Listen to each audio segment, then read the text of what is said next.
just get into our first topic, man. The first topic is the who failed Justin Fields there. I want to put this out here right now. I am putting a mandate on the show today. After today, we will not be discussing Justin Fields if it doesn't have anything to do with him actually playing.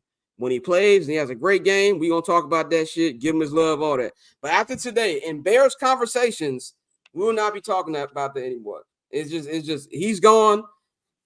We're going to hand him off to Steeler fans. Here you go.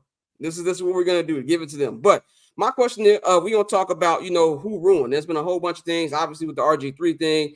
And one thing I feel that's amazing I see in national media over these last couple of days, that every national media person was killing Justin Fields the last 2 seasons. Like, the wins, which is bullshit because the wins isn't the fucking quarterback stat, and you should run the 2 running back set and all the type of bullshit that you hear from people who don't really pay attention to the Bears. And now all of a sudden he gets traded. It's they could have got something more. Just a couple days ago it was look at the market. The market's telling you this and da da da da. Now you're switching up. So my thing is this: I do believe the Chicago Bears ruined Justin Fields. I believe the organization ruined Justin Fields. I don't believe Ryan Poles ruined Justin Fields. Am I saying that he helped him? No, he definitely didn't help that nigga.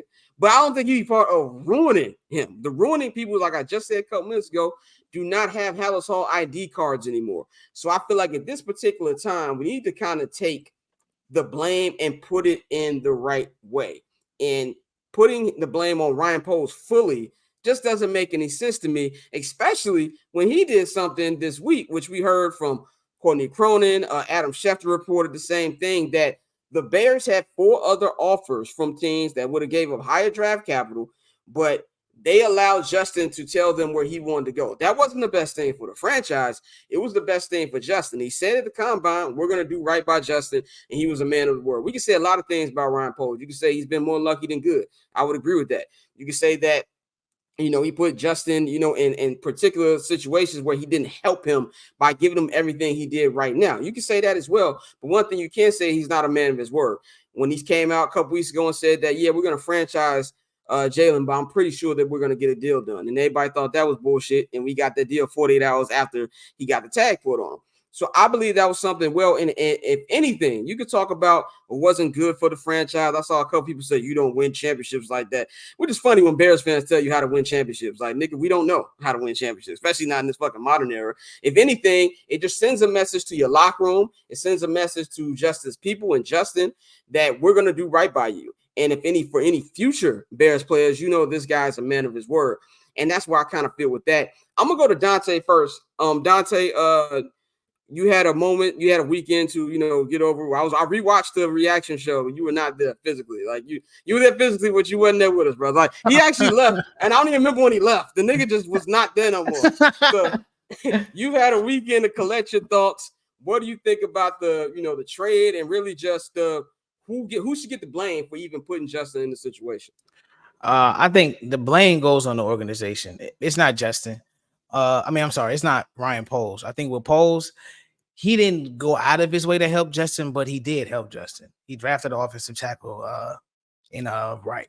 He went and got DJ Moore. You know what I'm saying? He those 2 were the biggest pieces that he got for him. But I think at the end of the day, Justin didn't fit into his plan because Ryan Poles came in with his plan. You got to remember, Poles didn't pick any of the coaches. So, he had no say-so in his development both times in both situations. So now this is a situation where you see he has his full hand on the strings and he's telling you, okay, well, no, we're going to do this. Like I said, when have we ever seen a head coach be, the consultant when you're hiring an offensive coordinator?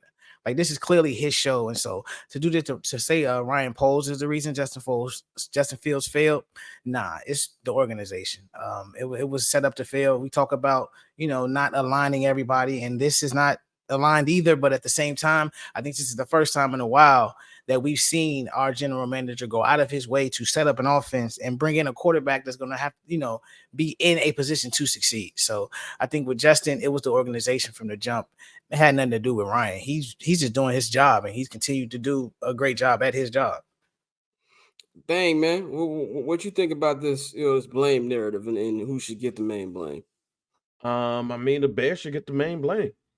Like the whole job of a organization and a coaching staff is to build off of what you come in with. And I think that, from Matt Nagy to Lou Getzey, it just feels like that they was trying to mold Justin into what they have going on instead of being a coach and coaching and using the strengths of that player to build a round. And that's an organizational failure. The narrative that I don't like is the Bears, has destroyed all of these quarterbacks. No, that's not been the case. It's just been on higher alert, these last couple of seasons because you had Mitch and Justin. Does Justin have some faults in there? I'm not going to necessarily say he does because if you listen to what everybody has said, Justin is the first person in the locker room and the last person to leave. Justin is a student of the game. He is always, in the playbook and all of those things. So when you have a player like that, you do have to ask yourself if all of that is true, because I'm not there. But if that is true, you have to ask yourself what went wrong when you have a player with the skill and the talent that Justin Fields has, and that is happening. That and as a manager myself, I've had this conversation a couple of times this week. Like at the end of the day, the sword falls on us as leaders if we don't get what we need to get out of our team. So it's unfair for me to say this is all on Justin. Quite honestly, it's hard for me to say that any of this is on Justin because as a leader, you have to do what you need to do to get the most out of your player. And I don't think that the Bears, well, not the organization, but the coaches that they had in place was looking to get the most out of Justin. They wanted to get what they wanted out of Justin, what fits them. And that's not what coaching is. And that's why I believe that this is, I guess I won't call it an organizational failure, but I will call it a coaching failure on the staffs that the Bears organization put in place. And they didn't necessarily have the right people in place to say, hey, this is what you need to do because they don't really have football players at the top of their organization. I agree that before we go to Courtney, just two things. One, I want to answer this one question here from Daryl Miles on Facebook. Said didn't Poles hire Eberflus? Yes, he did hire Eberflus, but my only the reason I said that I don't Eberflus, I don't know if he's a bad coach yet. Would I fire him? Hold on, let me just get this out. Let me just say that I think he's I don't know if he's a bad coach yet, but I think that the reason I say that I wouldn't use that he ruined him because he's still here. So obviously he believes somewhat in this nigga, whether we like him or not. It's not like he fired him and sent him the door just like he sent Justin. It's like, oh yeah, I hired a bad coach and now I'm going to bring a new coach in with Caleb. Obviously he feels something about Eberflus, whether wrong or not, to the fact where I don't think we can use that as far as him ruining him. But go ahead, Dante. No, I was gonna say, didn't they give him like a list of coaches? Like he go to 4 finals, pick one. Yeah, they gave him the 3 finals. Yeah, no, so like that's why I always do the air quotes when they say he hired Flus, bro. Like it sound good, but his interview process is going on at the same right at the same time. At the same time, so yeah, they gave him Dan Quinn, Caldwell, and Eberflus as the finalists. The thing is that he and Eberflus had some type of relationship because of Trace Armstrong. Or some shit or something like that, right? That Trace Armstrong, I think, was the connection, so they was already well aware of each other. But the Bears gave him 3 finalists and was like, "Yo, interview these people. Pick one of these niggas." Yeah, and you're right, Jay Sanders said Eberflus didn't have the team ready. Yeah, I'm not saying that I'd have kept him. First of all, I would have never hired that nigga to begin with. I was definitely pro Dan Quinn. I remember Dante, you kept saying, "No, don't get Dan Quinn." Hell no. I was very much pro Dan Quinn during the process. But yeah, I personally would have fired Eberflus and I would have gave Jim Harbaugh a blank check. But I don't want you to think I'm caping for Eberflus. That's not what's going on here. That's messed up because I was pro Mike McDonald. I was pro McDonald. Well, see, that'd have been a good one because I didn't even know I knew who he was, but that's who I was one of them like under the radar. But go ahead, Courtney. As an outsider, what's your opinion on this? Well, I agree with everything that Bang just said wholeheartedly. I don't know if I would necessarily call it an organizational failure as much as the people in the organization propped up these these coaches who clearly did not coach very well. And it's funny, though, to me, how certain people get like the longer leashes than others, right? So like Trevor Lawrence in his first year, it's like, oh, don't worry. Trick off Trev.